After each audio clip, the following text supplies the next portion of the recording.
तर एसआयटी भोंदू खरातला दुसऱ्या गुन्ह्यात कोर्टात हजर करणार आहे। पहिल्या गुन्ह्यात त्याला न्यायालयीन कोठडी मिळालेली आहे। आता पुन्हा एकदा दुसऱ्या गुन्ह्यामध्ये एसआयटी त्याला कोर्टासमोर व्हीसीद्वारे हजर करेल। तर खरात संदर्भात 3 ते 4 डॉक्टरांची एसआयटी कडून चौकशी झाल्याची माहिती सूत्रांकडून मिळते। महिलांना गर्भपाताच्या गोळ्या देणाऱ्या डॉक्टरांची चौकशी झाल्याचं सुद्धा सूत्रांकडून कळतंय। भोंदू बाबा खरातला दुसऱ्या गुन्ह्यामध्ये पुन्हा कोर्टात हजर केलं जाणार आहे। भोंदू खरातला पहिल्या गुन्ह्यात बुधवारी जेलमध्ये रवानगी करण्यात आली आहे। एसआयटी कोर्टामध्ये महत्त्वाचे पुरावे सादर करण्याची शक्यता आहे। भोंदू खरात प्रकरणामध्ये 3 ते 4 डॉक्टरांची चौकशी झाल्याची सूत्रांची माहिती आहे। एसआयटी कडून नाशिकमधल्या बड्या डॉक्टरची चौकशी झाल्याची माहिती आहे। एसआयटी कडून चौकशी झालेल्या डॉक्टरांचा खरात सल्ला घ्यायचा ही सूत्रांची माहिती आहे। गुंगी येणारी औषधं आणि वेदनाशामक गोळ्या महिलांना द्यायचा सूत्रांची माहिती आहे। महिलांना गर्भपाताच्या गोळ्या देणाऱ्या डॉक्टरांची एसआयटी कडून चौकशी झाल्याचं सूत्र सांगतायत। लैंगिक अत्याचार केलेल्या महिलांना खरात ओकस कार्यालयामध्ये गर्भपाताच्या गोळ्या द्यायचा अशी सूत्रांची माहिती आहे। भोंदू खरातच्या प्रकरणात एसआयटीच्या तपासामध्ये धक्कादायक माहिती समोर आली आहे। 3 दिवसात खरातच्या बँक खात्यांची एसआयटी कडून तपासणी करण्यात आली आहे। मोबाईलमधून डेटा जप्त करण्यात आलाय। महत्त्वाचे पुरावे हाती लागलेत। खरातनं 4 वर्षात सुमारे 70 कोटींची प्रॉपर्टी खरेदी केली आहे। नाशिक, पुणे आणि अहिल्यानगरमध्ये मोठी गुंतवणूक आहे। अनेक व्यवहारांमध्ये पार्टनर म्हणून इतरांची नावं आहेत। बहुतांश पेमेंट रोख रकमेनं केल्याचं उघड आलंय। बंगला आणि ऑफिसचं काम केलेल्या कामगारांना 25 लाख रोख दिले। भोंदू खरातचा नाफेड कांदा घोटाळ्यातही सहभाग असल्याचा आरोप आहे।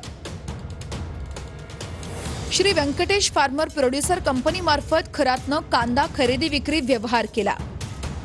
250हून अधिक कंपन्या इच्छुक असताना खरातच्या कंपनीला प्राधान्य देण्यात आलं। मार्च 2024 मध्ये संशयास्पदरित्या खरातच्या कंपनीला नाफेडची मान्यता मिळाली। शेतकऱ्यांची आर्थिक फसवणूक झाल्याची प्राथमिक माहिती आहे। 7/12 उतार्यावरती कांदा पीक दाखवलं, मात्र प्रत्यक्षात द्राक्ष बाग आढळल्या। खरातचा नाफेड आणि एनसीसीएफच्या अधिकाऱ्यांशी संगनमताचा संशय आहे। 1200 ते 1300 कोटींच्या भ्रष्टाचाराचा अंदाज आहे। संबंधित अधिकाऱ्यांची बदली, मात्र स्पष्ट उत्तर देणं टाळलं। संपूर्ण प्रकरणाची एसआयटी चौकशी करण्याची मागणी वाढली आहे। बोगस फार्मर प्रोड्युसर कंपन्या स्थापन करून नाफेड आणि एनसीसीएफ जे सरकारी खरेदी होणार होती कांदा, मका आणि सोयाबीनची, या खरेदीचे कॉन्ट्रॅक्ट मिळवले। शेतकऱ्याकडून एकही म्हणजे कांदा खरेदी केला नाही किंवा मका किंवा सोयाबीन खरेदी न करता यांनी व्यापाऱ्यांच्याकडनं माल खरेदी करून नाफेड एनसीसीएफचे अधिकारी यांना हाताशी धरून असा यांनी हा घोटाळा केलेला आहे। आणि जवळजवळ 16 ते 17 कंपन्यांमध्ये हा 5 ते 10% जास्त शेअर्स असलेला डायरेक्टर आहे। तर भोंदू अशोक खरातच्या पत्नीचा पोलिसांकडून शोध घेतला जातोय। एसआयटी आणि शिर्डी पोलीस फरार कल्पना खरातच्या मागावर आहेत। भोंदूच्या पत्नीचं मोबाईल लोकेशन मिळण्यात अडचणी येत असल्याची माहिती सूत्रांकडून मिळते। भोंदू अशोक खरातची पत्नी कल्पना खरात सध्या फरार असून एसआयटी कडून तिचा शोध घेतला जातोय। एसआयटी आणि शिर्डी पोलिसांचं पथक कल्पना खरातच्या मागावर आहे। पुण्यासह राज्यभरात पथकं रवाना झाली आहेत। कल्पना खरातचा मोबाईल नॉट रिचेबल असल्यानं लोकेशन मिळण्यास अडचणी येत असल्याची सूत्रांची माहिती आहे। लवकरच कल्पना खरातला ताब्यात घेऊ असं एसआयटीनं म्हटल्याची एसआयटी सूत्रांची माहिती आहे।